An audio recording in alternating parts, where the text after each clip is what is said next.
对，你有什么电影是就是比较算是不算近期的，算是以前对你来说比较印象深刻的？我 Patreon 也有写到那个小孩不笨，小孩不笨是新加坡的电影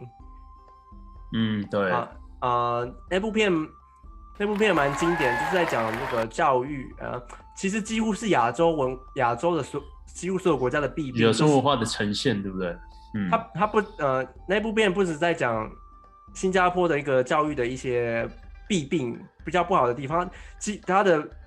他几乎也在讲所有大部分亚洲国家的一个问题，就是在非常注重考试文化，就是很像古代说那个万众皆下品，唯有读书高，就是大家就是反正小学、中学、高中全部都是读书就对了，然后也不就是把你能力分班，也不尊重你有什么特殊的才能，然后大家就是像一个考试机器，然后就有时候没有培养自己的兴趣，然后也没有独立思考能力。那部片长大之后方向也就是比较难找到自己的方向了。你说像读大学啊，对，没有对一些新的尝试，那大学的时候突然就是要决定可惜你要读4年、3、4年，那你可能读出来也不知道做什么。嗯，对，所以他那部我记得3个男主角，第一个是那个圆圆胖胖，他就是他成绩没有很好，然后可是他爸妈是很有钱，就是他几乎是妈妈说什么，就妈宝，就是他妈妈说什么，妈宝对，妈妈说什么就做什么，然后什么都没有自己的意见。然后第二个是那个男主角，第二个就是那个小学生，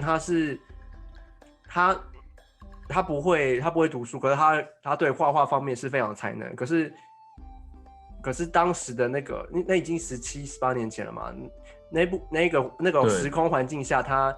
没有人注重画画这件事情，所以他就是算是就只是因为成绩考不好就被学校安排到那个不重视的一个班级，就是然后他其实如果你一个学生被丢到那种班级，就是还蛮难翻身的啦，因为你已经被人家算是有点被人家半抛弃的状态，就没有人会 care 你的，就觉得你不会翻身，也不想要好好教你。然后第三个那个男主角是在说，他算是3个男主角里面最积极向上，就是说他没有很会读书，可是他还是被人家嘲笑也没关系，他还是很努力，想要努力向上了，进入所谓的比较高阶的比较。他们分班嘛，他还是想要努力进到比较好的比较好的分班好的学校，所以他也比较蛮积极的啦，然后也蛮重义气的一个角色。他们最后好像也都是蛮有成就的嘛，像绘画的那个嘛，之后不是到后来到美国去深造。对，那个我记得他们有上过《康熙来了》，就是《康熙来了》是台湾一个很知名的综艺节目，他们有上《康熙来了》，就是后来就南大18变，就是以前的刚刚讲的第一个男主角圆圆胖胖的，他后来就变得蛮高的，然后长相也蛮英俊的那个。对啊，已经10几年了。对，我觉得我们刚刚一路讲下来，都是讲比较旧的电影。对，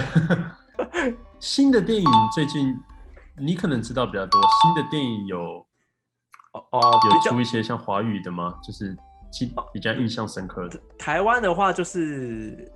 比较我知道比较近期的是那个像谁先爱上他的，他讲的比较是一个同志婚姻的一个议题，谁先爱上他的，还有刻在你心底的名字也是。然后如果是比较传统家庭的那种素材的话，是那个孤单的孤，味道的味。然后还有我接下来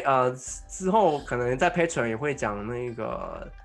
那个我不是药神，它是一个中国大陆的电影，可是它在几年前有拿到金马奖。哦，他在讲那个血友病吧，因为血友病在中国大陆并不列入为保险那个医疗保险的一个承保的范围，所以很多血友病的人到后他在讲那个一个社会议题，就是血友病的人最后没有钱，就只能在医院算是等死吧，因为真的没有钱去买药。然后那个时候的男主角就是为了他们到印度去走私印度赚比较便宜，然后又可是可以治疗血友病的药，可是你走私药物算是违法的。然后那个男主角尽管会有入监狱的风险，还是去为他们走私这个药。就是不过后来中国政府也是，可能也是是不是因为这部电影的关系，然后把它列入为保险承保范围。对，所以其实电影刚刚讲的小孩部分也是，刚刚以前那个新加坡也是把在小学就把人家分班的，就分成EN1、EN2、EN3，然后刚刚的那个3个男主角全部被分派到最烂的，就是不被人家重视 EN3，就是听说这个制度好像这部电影对这个制度好像这部电影两三年后就被废掉了。然后其实电影其实不管东西方，其实电影虽然除了有娱乐的效果之外，其实它一直都有带到一些社会议题，然后甚至是影响一个国家的立法的一个方向、立法的政策、法律政策。对，算是一些像是现代社会上面的一些问题的呈现了。对，所以其实我觉得以前旧的观念就觉得拍电影就是一个等着没饭吃的一个职业，可是这几年可能因为社会的变迁啊，其实我觉得当导演是一个我不敢当导演啊，因为我就没有这个天分。可我觉得当导演不再是被所谓被长辈或者是被社会认为是一个没有饭吃的一个职业了。对。好，那我们今天就Michael， 我们今天就录到这里，还是非常感谢你的分享。那对，我要跟观众讲一下，这个 Michael E 他以前有上过《康熙来了》，他以前出现的片段我放在底下的链接。这个就不需要了，不光彩的事情。他没有哦，他可是那个现在的标准叫网红，他曾经也当过网红。好，不要给我乱 tag。如果大家大家如果喜欢的话，请大家订阅、开启小铃铛，非常感谢你们支持。还有，如果想要学习更多的中文，可以订阅我的 Patreon 频道。谢谢大家 ，Michael 跟大家说一下再见吧。好，大家再见。